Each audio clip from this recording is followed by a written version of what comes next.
Welcome back to the Overdrive Show here on Radio Air Jesus, and I have the most incredible thing going on. We've been working with a lot of faith films and getting the word out, and we have another faith actress that we are talking to right now, Mimi, and that's Sagadin, right? I'm making sure I say it right. That's correct. And you're about to head out to the Sundance Film Festival. Is it tomorrow? Yes, I am. I'm leaving tomorrow for an And event on Saturday. this is so amazing. It's for the movie Return to the Hiding Place.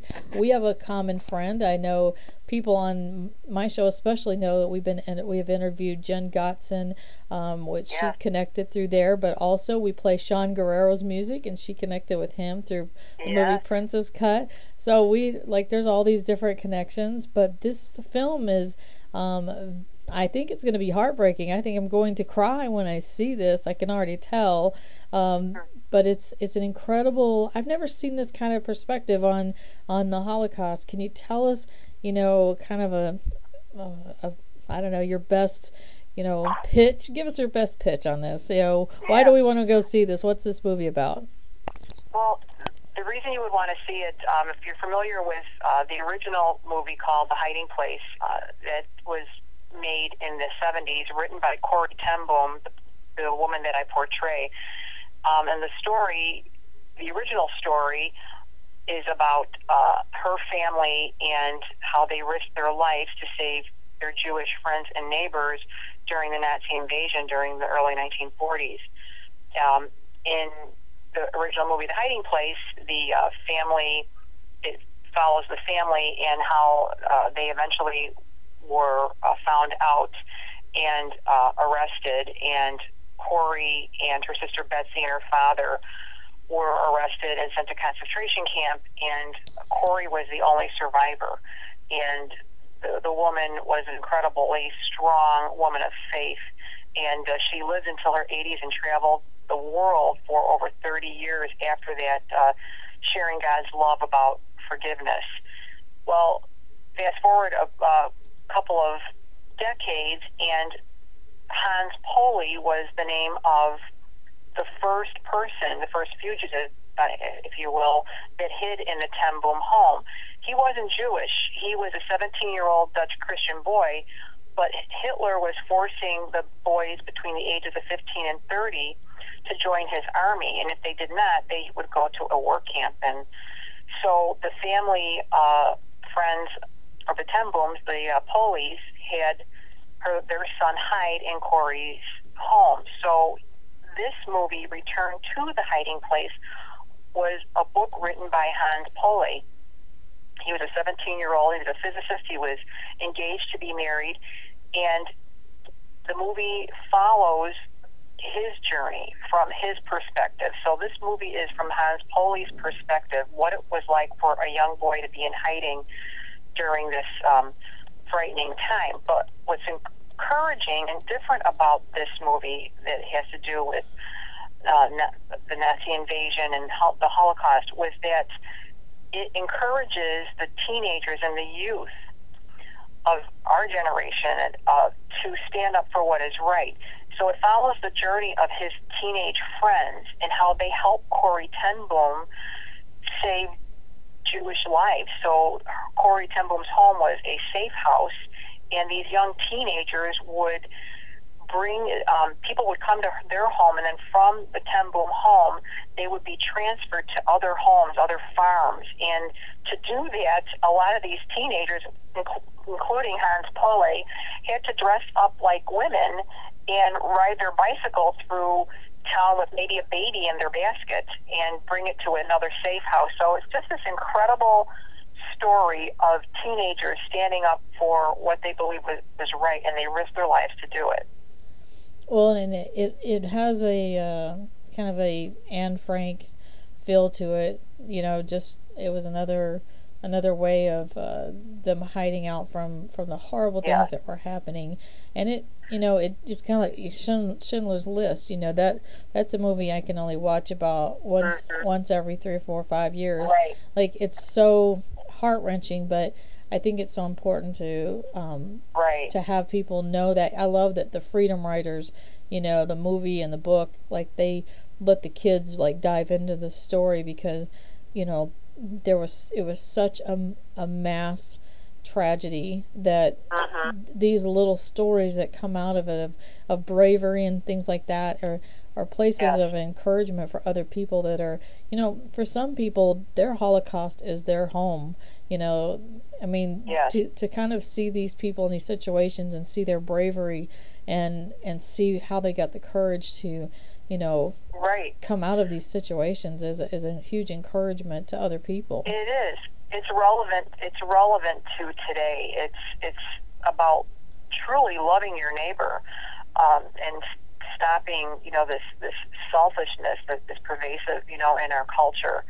The movie is different because it doesn't focus on, the actual Holocaust. It focuses on the love and the hope and the bravery of these people to help their fellow neighbors. So it's very different than any movie about the Holocaust or any movie about, the Nazi invasion. This movie offers hope and redemption and forgiveness to people that watch it, and that's where my passion is as an actor. I want to perform stories that bring hope and redemption to our culture, because it's a missing ingredient in too many films in our day, and I want to see film used to impact our culture for the glory of God. Media, film, and television is, it influences our culture more than anything else, more than politics. And so I really have a heart to create and produce films that are going to challenge and inspire the audience. And my prayer is that it's going to influence our culture in a positive way, just the way that most of the films influence our culture in a negative way. So it's very, very exciting. God was He blessed me so much to have this opportunity. It's a dream come true. Now, you also have we have Princess Cut that was also released, but I saw that you were in a lot of projects, like Ron Howard's The Dilemma opposite Vince Vaughn, which is so cool. Yes. Side Effects with Katherine Heigl. Yes. I mean, what is it like to get next to like blockbuster movie stars like that? I mean, does it make you want to say, you know what, if you did all this for the glory of God, do you have any idea what we could do? I mean, that's what I feel like you'd want to do. It's really so exciting, because I was called by God to be an ambassador for Christ in the film industry over 20 years ago. And I was involved with this amazing conference, and I still am, called Caritas, which is a Christian film and worship conference held every year here in Chicagoland. It's www.karitos.com, and they were the first conference of Christian artists I had ever attended. And to get that calling and know that your passion is real to reach out to this lost mission field of actors in the film industry.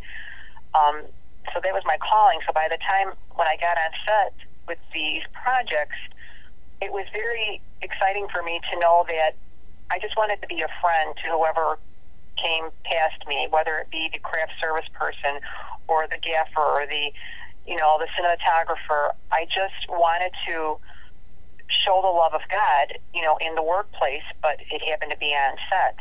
And many times I got the chance to ask the actors, is there anything you need me to pray about? Or, sometimes it took a while after talking to them, but I got to do that with Katherine Heigl. I got to do that with John Rhys Davies.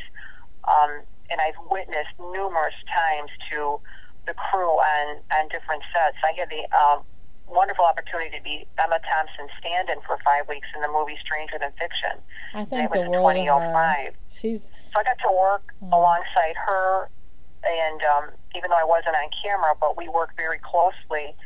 I got to work with Dustin Hoffman and Will Ferrell and Queen Latifah, and it was just, the Lord was just all over it, and the amount of times I got to witness. It's truly a mission field. It's a lost mission field, Hollywood is, and that's just been something God imparted on my heart when I was a little girl. Just there was this attraction to it. But to be involved as an actress, knowing that it's not just about me, but that I'm doing it for a greater purpose, I can't even tell you the joy that it gives me. It's truly overwhelming, and I'm just blown away that God would choose me. It's kind of cool because one of the reasons, obviously, that we met is through Jen Gottson, who not only worked with Princess Cut, but also she worked on Ron Howard's film Frost Nixon. I know. So she worked on another Ron Howard film as well. I know. She had an amazing role as Tricia Nixon, and she's a wonderful actress, and she just has so much passion for the industry, and I'm just so grateful that our paths have crossed, and we got to work together in quite a few scenes in Princess Cut, and so I'm really looking forward to seeing that end result. Princess Cut won't be out until 2015. We just wrapped in November. Wow, it feels like so long away. It's funny, working, like talking with her, getting to know her so well. Like, one of the best things she ever told me, and what really changed kind of my thinking, is she said there needs to be a cultural shift, and it's not going to happen overnight, but that cultural shift to where the media, the television and film and all of that are all, because the music is really taken over pretty easily. Yeah. I mean, but it's taken a long time. It's taken a long time to get here. Yeah. I mean, when I was growing up, there was like 5 Christian artists, and there was like Petra Stryper, Amy Grant, Michael W. Smith, Stephen Curtis Chapman. That's probably it. But now it's like there's just this plethora of different styles of music, and there's Winter Jam and all these tours where there's like all different styles all in the same tour, and it's so amazing. It's just so fantastic to see that. But now I think she kind of hit the nail on the head when she said, what happened is Christians looked at TVs and at TV and movies and said, what, all of that is just trash. I don't want to be involved with that. That's going to affect my testimony. But instead, and that happened over a period of time where the culture shift in a bad way. We used to have Leave It to Beaver and different really like Andy Griffith, or whatever. I mean, we used to have these wholesome shows because there was more of a Christian influence, and then we just kind of slowly let the enemy have a hold of it, and then we just kind of gave up. We're just like, I don't want to touch it because it's filthy and dirty. Absolutely. Well, it is very dark. We did abandon film and television, and I understand why, but we can't do that. God is the creator, and if as Christians, if we are created in His image, we should be the most creative people, and so we are creative, and we can do creative work, for the glory of God.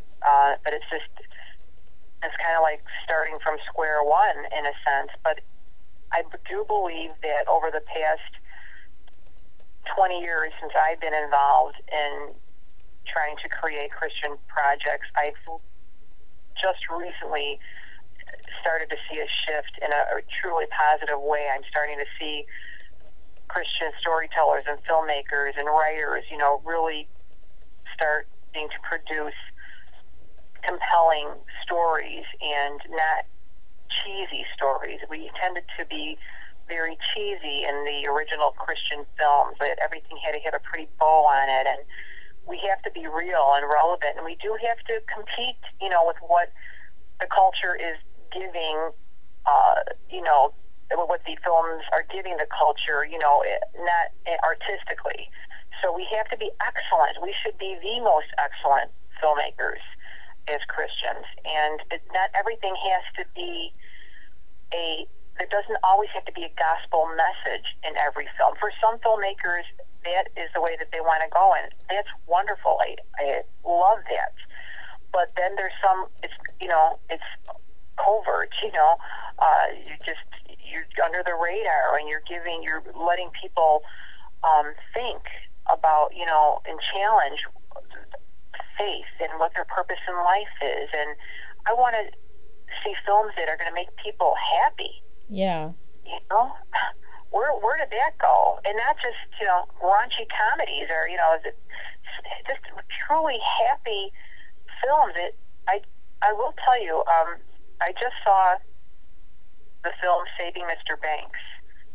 Oh, yeah, I saw that. I haven't, I mean, I saw the previews to it. I haven't seen it. I'm a movie buff, so eventually I've seen it in some way. Highly recommend it. I'm not a movie critic, but it was so heartwarming.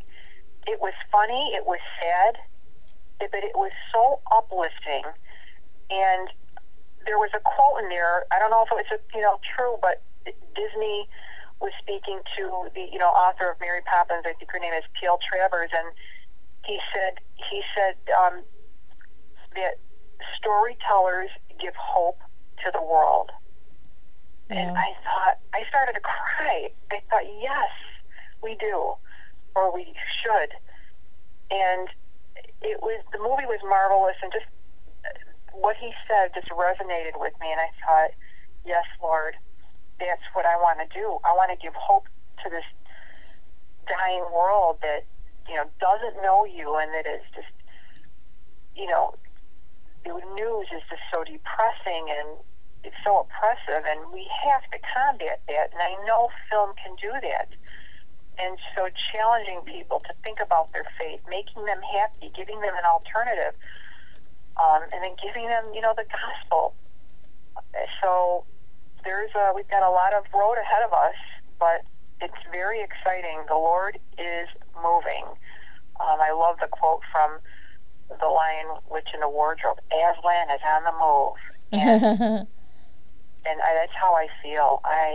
Aslan is on the move in Hollywood. And there's been a lot of people that have paved the way. I tell you, I have such high respect for Dr. Larry Poland, who is the CEO of Master Media, who for over 30 years has been praying for Hollywood. He's been developing relationships with all the top media leaders of all the studios for over 30 years, daily praying for two names of cultural influencers and CEOs, and developing relationships with these people to let them know that there's a Christian market and how it can benefit them financially, but yet he develops a relationship with them to say, hey, do you need prayer? And so all these people that have paved the way for years, there's fruit coming from it, and I just am so grateful. And one of the things that it's funny how, like, when I meet someone like gotten to know Jen, I also got to know this other guy, Richard Blake, that's a faith film actor out there, and he did this movie called Snake and Mongoose, which was a story of the original drag racing guy, Snake and Mongoose, and it wasn't an outright, faith film. It was just a inspirational film. And he keeps slowly trying to edge into the more faith film aspects, but there's there's a lack of movies like that just tell a story that people can take it a lot of different ways. It's an encouragement. You walk out of the theater being encouraged, wanting to change something in your life, wanting to think of something in a different manner. Yeah. The movie Doonby that Jen did with John Schneider and Ernie Hudson and Robert Davi, those people got involved because it was a film that had a pro-life message, but it didn't preach at anybody. It didn't preach at them. It just laid out the story. It just told a story, and it said, this is what would happen if this man, Sam Doonby, if he lived. And then it also lays it out if he never existed. And it left you to think whether or not you think he should have existed, like all the people that he impacted. And the great thing about that movie was it stepped it up a little bit. There are some people I know Robert Davi is very outspoken politically for conservative things, and him and Ernie Hudson and John are all believers, and them wanting to get involved in something like that would have an impact that would literally save lives. Like someone if someone was considering an abortion when they walk in that movie, they would at least walk out confused, in my opinion. Wow. If they didn't stop it altogether and say, even if I give this child to somebody else, I'm going to give it a chance to have life and to impact other people. And and the guy was an ordinary guy. They didn't make him a preacher. They didn't make him a missionary. He was just a regular guy. He was a bartender. He didn't drink. He didn't do anything, except for just care about people. He just was this kind of loving example. And of course, if you're a Christian, you start pulling these parallels to, well, this is, Christ, if Christ had never died, or you start thinking if I had never given my life to Christ, what would my life be like? I mean, you start thinking of all these things. That. It's thought-provoking, and I think we are so, we accept such watered-down entertainment, and I think that one of the things is that people need to start making really quality Christian movies, because unfortunately a lot of the Christian movies have very undereducated actors, and it comes off very like TV movie, or like made like only made for TV kind of acting, and of course. And so I think that's where it was cool, like in Doomby, where you had some, like Robert Davi's in The Expendables 3, he's like, you pulled some pretty bigger actors into that. And I think that's what's going to happen is we're slowly getting those people to have the courage to say, yep, I'm a believer, I'm going to jump onto this movie. That's right. And that's right. And the income is maybe not what it would normally be, but I'm probably going to help save lives and turn lives around just by being involved in this, because they'll watch it just because somebody else is in it. And I think that is a huge thing, because I myself am a huge movie buff, and I feel like there's this drop off as soon as I know it's a Christian movie, acting wise and everything. And we've got to change that too. We've got to make Hollywood respect that, like you were saying, we should be the best of the best that's out there. I mean, I don't know if there's not enough prayer going on, ahead of the projects or something. It's generally financial. I will say that it's difficult to compete financially, and the finances do bring in, when it's a big budget, it can create such a different film. So that's generally the problem. So we have to get people to believe that it's an investment for a worthy cause, that it's truly a investment for the kingdom of God. And that's generally where it falls short. And it's difficult to compete, I should say, with Hollywood, with the budgets that they have. And then to get distribution is a whole nother. Yeah, because getting the movies just to come out. We did this, we brought Doomby out as a radio station, and we pushed to bring Doomby out to a theater here in Michigan, and the red tape, the financial aspects, we had to sell so many tickets ahead of time to even bring it out. And you know what? In the end, it was huge. It was great. I mean, the impact was amazing.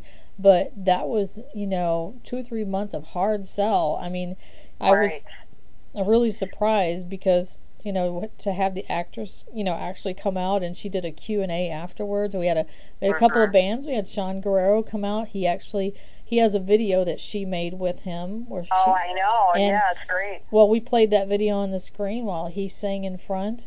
And like we had Jason Eaton Band, this other band that's local here in Michigan, come out and sing, and we actually laid out an actual red carpet, and she had a red carpet dress. We did the whole thing, and it was a lot of our own expense. It was all our expense for a lot of that. Except for the movie sale, the ticket sales. We had a really cool guy do some sponsors of some tickets that we gave away on the radio, so we could meet their minimum requirements, so we could start promoting it. We couldn't start promoting it, and we couldn't even sell tickets online until they actually said, yes, you've officially brought the movie to Michigan.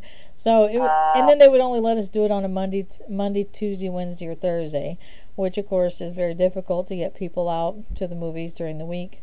when there's school and work and everything. So I think that we have to send a huge message to Hollywood that says there is an incredible market you're missing. Even if they want to be like selfish and flesh minded about it, there's a huge market. People will go see these movies. The Christians will. If there's something like 80-something% of people profess to be Christians in America. If that's true, if it's even half true, then they will go see Christian movies. And they don't have to be, like Courageous or Facing the Giants, or, it doesn't have to be like that. But it could be something like, I thought the Love Comes Softly movies were like so tremendous, because they were more storytelling, and then they slid in, okay, so we showed you this beautiful way of handling life. Well, why was it? And then you just heard this small thing of, well, it's because we allow God to provide for us, and we go to God for our provision or for our hope. And so, but it was just slid in there. Speaking of Katherine Heigl, she was, she was in those. That was one of her first. I wish she would have never got out of them. I was really sad that she was out of them. I know. It's too bad. I'm curious about something. So, working with like Vince Vaughn or Katherine Heigl, or even Ron Howard, like, do you sense, like, is there this like barrier or anything? I would feel like there would be kind of talking with them, or are they very accepting, or do they feel like I gotta kind of a wall? You know what? I've had nothing but positive experiences. They are just like you and I. And that's they are no different. Honestly, all the people that I've run across, everybody has been so gracious. From the first time I met Emma Thompson, I can't even tell you how gracious and kind and warm and encouraging. I can't say enough about the woman. How she thanked me over and over. How Dustin Hoffman was just generous and kind. He would help me like over these big boxes that we had to climb over, and he would take my hand and give it a kiss, and just really warm people. And then Vince Vaughn is very friendly, very kind, and funny and talkative. And tall. And Ron Howard was. He was so nice. He came up to me and introduced himself. He's like, "Hi, I'm Ron," and I'm going, "Yeah, I know that." and just complimentary. You did a great job. It was great. That was funny, and I could go on and on. That's what gives me so much hope about. Why I'm doing this. He's somebody. See, Vince Vaughn is somebody, and even Will Ferrell. But I think Vince Vaughn has this, like, he could just make up stuff as he goes along. He has this natural comedic way about him. Can you imagine if that was turned to glorify God? How? Yeah, and he's a conservative. He's a conservative politically. I mean, I know there's some movies and some things that he's done that I'm not, really keen on, and I'm not, saying that all these actors are, but, I think like he is very, very talented. He's one of the few of them that pretty much every time he nails it. Even with Katherine Heigl, I think she's one of the reasons that the Love Comes Softly thing took off is because of who she was, and she's a tremendous actress. And but I'll tell you, Emma Thompson, she was just in Beautiful Creatures, that movie. It's a teen love story movie.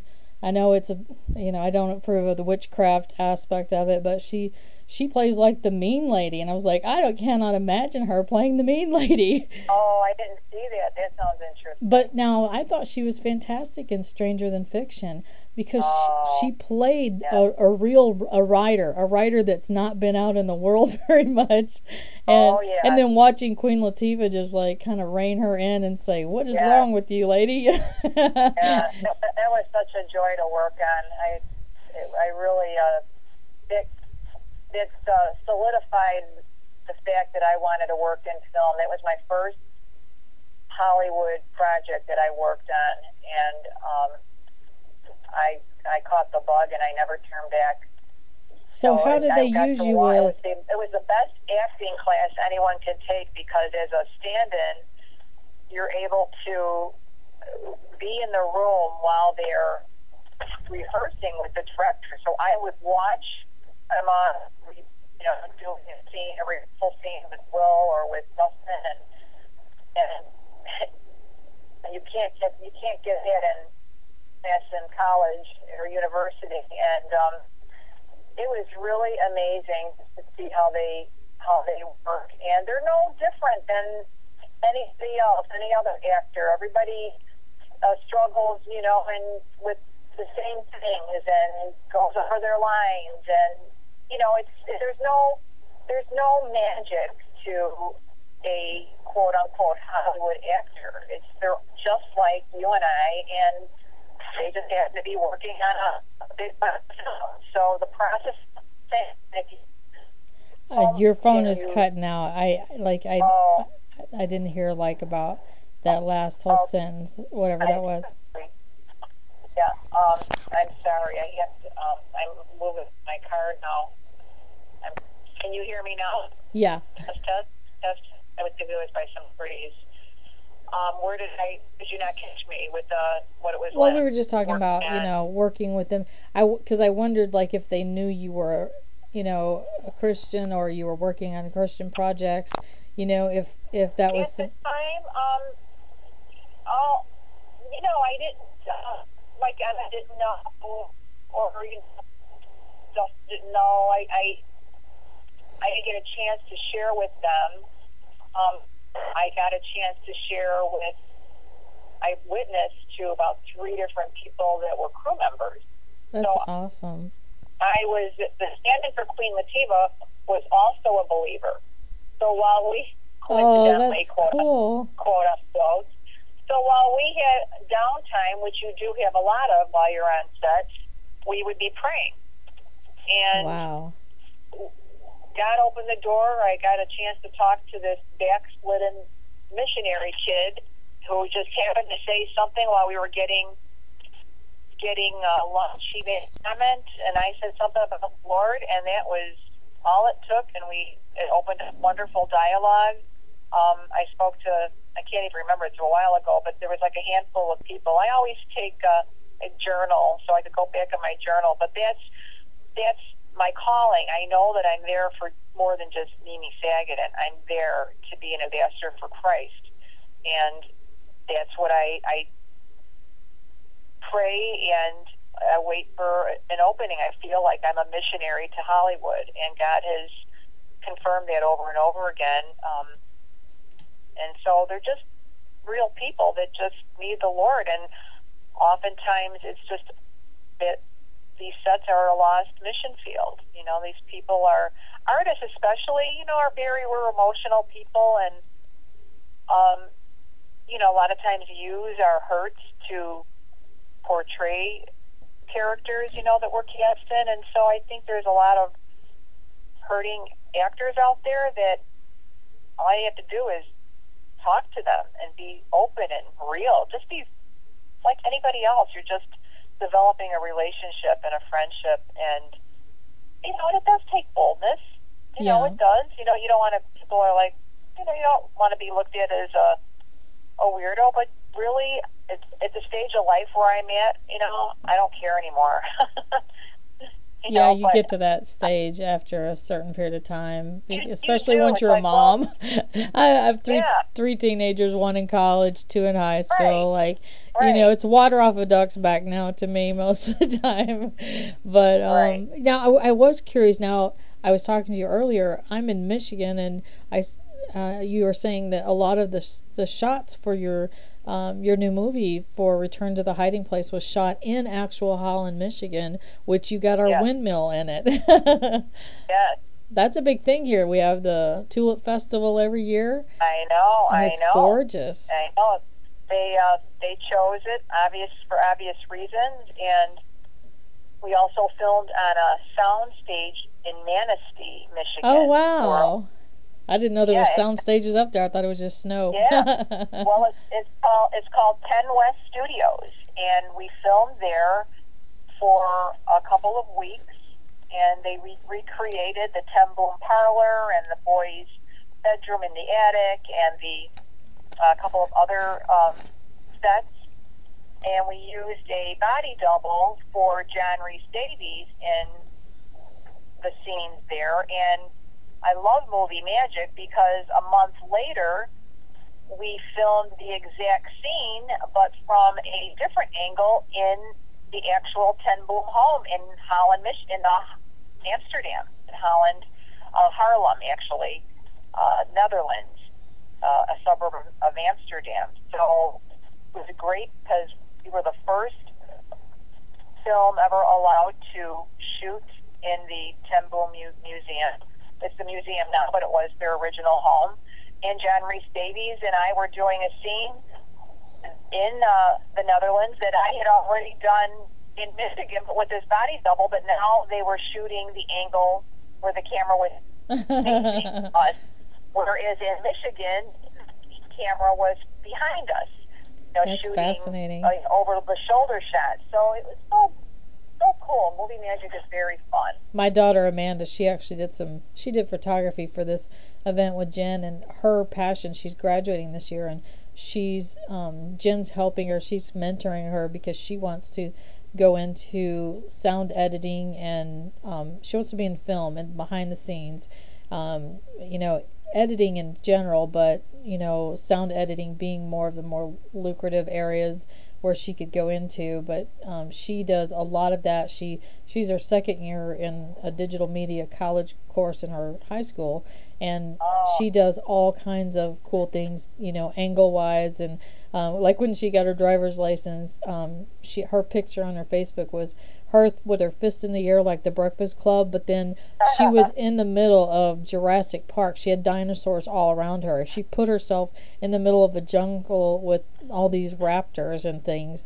and it looked so real. It looked like she was holding up her driver's license in the middle of the forest, and for her, like that's gold to her to hear all the those aspects of those angles. Oh yeah, it's fun.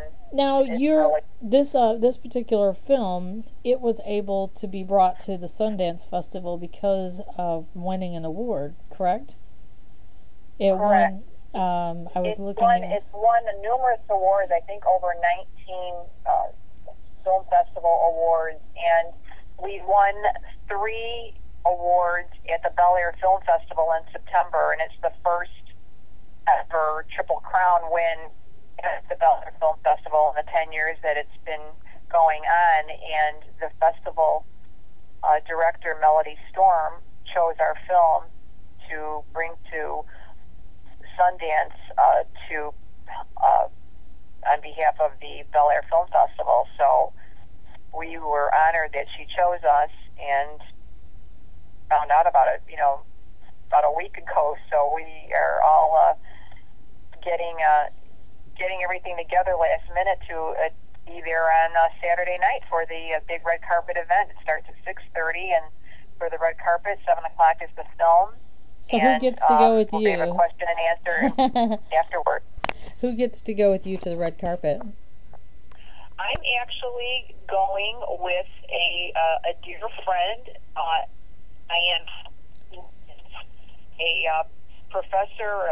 She taught film studies, and I can't think of the school she taught at, but she's from Texas, and she was also she's a dialect coach and a dialogue coach. Oh, cool. And she is going with me, so I'm excited about that.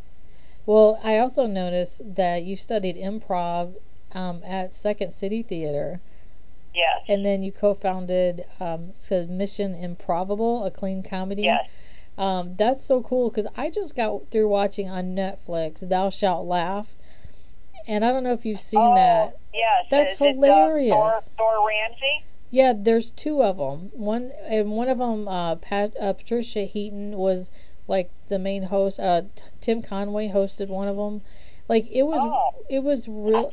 But yes, he is in there. Thor Ramsey was in there. Yeah. But there's 2 of them, and Bone Hammond, like he's so hilarious.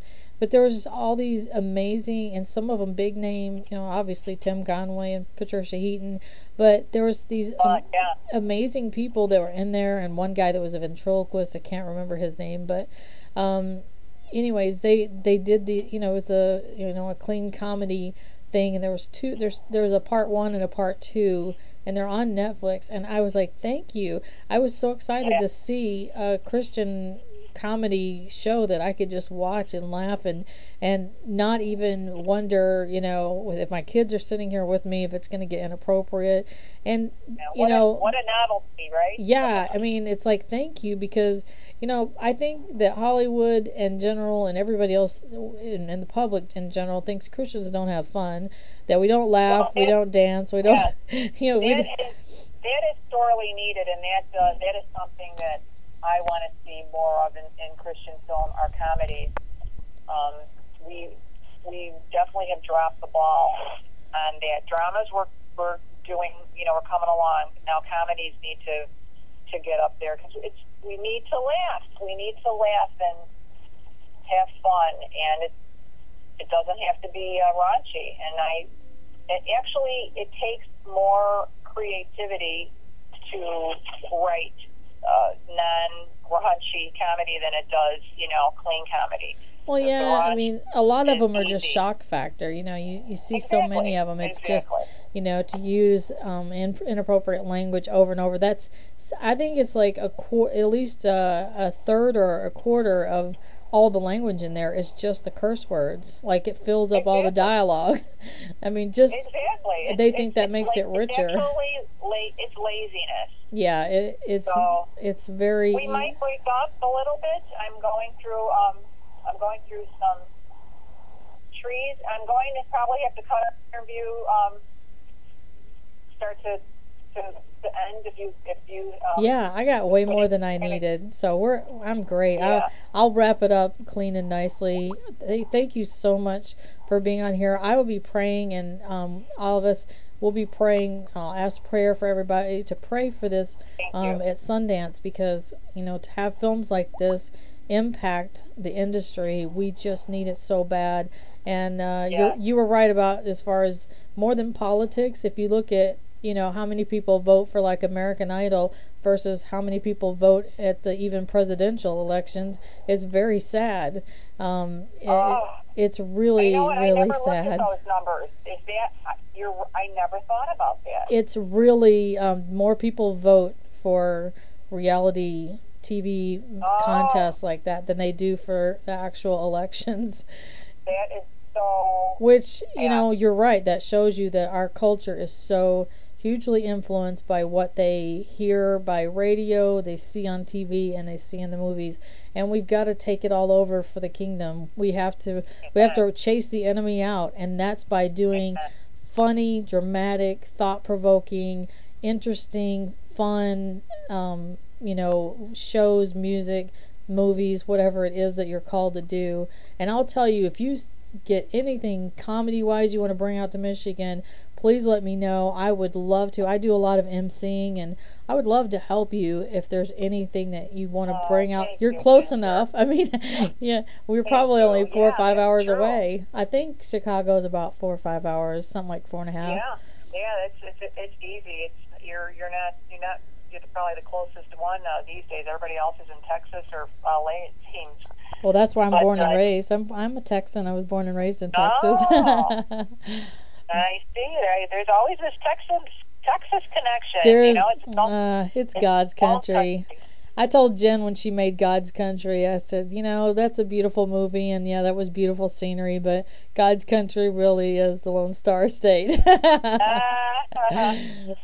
Well, I'm so happy to talk to you. I'm so thankful Jen connected us, and I'm so excited to hear how this goes. And I'd love to reconnect with you after you start getting some feedback and you start seeing some things happening from the festival and all that. And now, when does the movie come out for other people to see? There will be distribution in this year, 2014. We are in negotiations. We have many distributors that are interested in us, many studios that are interested in us, and we are the producers are going to make, the announcement shortly. Cool. Well, I can't wait to see it. I'm so interested in seeing it. Thank you. I'm really excited. Make this sure is that happening. you go to our website, www.hide-movie.com. Absolutely, and that has like a great trailer. Yep. And I love your co-star. I've seen, of course, I saw him in like Indiana Jones and Lord of the Rings, but he played something else recently in a movie that I can't place him, but he always plays that kind of character in the background, but it's always so strong, Right. It is. And I got to work with an amazing, the man that plays the lead, Hans Pol, is David Thomas Jenkins, and then his buddy Pete Hartog is played by Craig Young, and then Rachel Spencer Hewitt plays Addie Van Morton, who was Corey ten Boom's niece, who was engaged to Pete Hartog, who was part of the resistance, and Joni Stewart plays my Corey's sister Betsy. And so these are, people that I just was honored, to work with. And, Petra Spencer Pierce and Peter Spencer and Maria Spencer, it's a whole family. And Josiah Spencer was the editor. The Spencer family were the ones that brought this to life. It was a labor of love for over 17 years. Peter Spencer, the director, writer, and producer, knew Hans Poli personally, and they developed a friendship over the years, over 17 years. Peter used to do documentaries, and so he did a documentary on Hans' story, and they became fast and dear friends for many years. And before Hans died, which was, I think he died in the early 90s possibly, he was probably in his 80s, he gave Peter the rights to do the film. So this has been a 20-year labor of love, and every single one of the family members, the Spencer family, was involved with the film in some way. And they are an amazing, God-loving family, and I am just so honored to have been chosen by them and to be part of this film. And they work closely with casting directors, Barbara Dibisek and her sister, and so I just want to give them just such gratitude. Oh, well, I'm just grateful for the time you spent. I know it's busy when you get close to a premiere, because we just did one with Jen, so I know how crazy it is just to be a part of it in one way or another. And so I appreciate the time that you took to talk to us, and we will, as soon as we know how to get the word of the distribution out, when it goes out to, whether it's coming out on DVD or if it's coming to theaters or wherever it's coming, we'll definitely help you get that promoted and let people know about it, because we'd love to share that with people, and I can't wait to see it. So thank you, Ginger, for your time. It was a joy talking to you, sister, and I bless you and your family and your radio program. I just pray too that you keep going strong for Jesus Christ. Thank you, and you too. We need more faith film actors, and we need more films like this to encourage people. And we appreciate everything you're doing for the kingdom. And we'll definitely keep in touch. And if you ever need anything, you've got my number now. So thank you so much, and have an amazing time at Sundance. And I hope it blows them away. Thank you. I appreciate your prayers, especially if you could just keep my family in prayer. I have 2 sons and a husband, the enemy doesn't. We're on the front line, so I just covet my church family's prayers for my family as I'm embarking on being on the front lines for Jesus in this industry. It does. Because the enemy does not want us taking this ground from him, so he will attack, and especially the family unit is one of his favorite places to attack. because if he can break that down, he can break down the nation. He can break down the country, the world, because it all starts in that family unit, where he can really do a lot of damage. So definitely keep you in prayer, and safe travels to the festival. Have a great time, and just try to enjoy it. Try to enjoy what God's provided. I know. That's what my husband's telling me. He goes, oh, you know, you seem like you're like worried about this and worried about that. He goes, I want you to have a good time.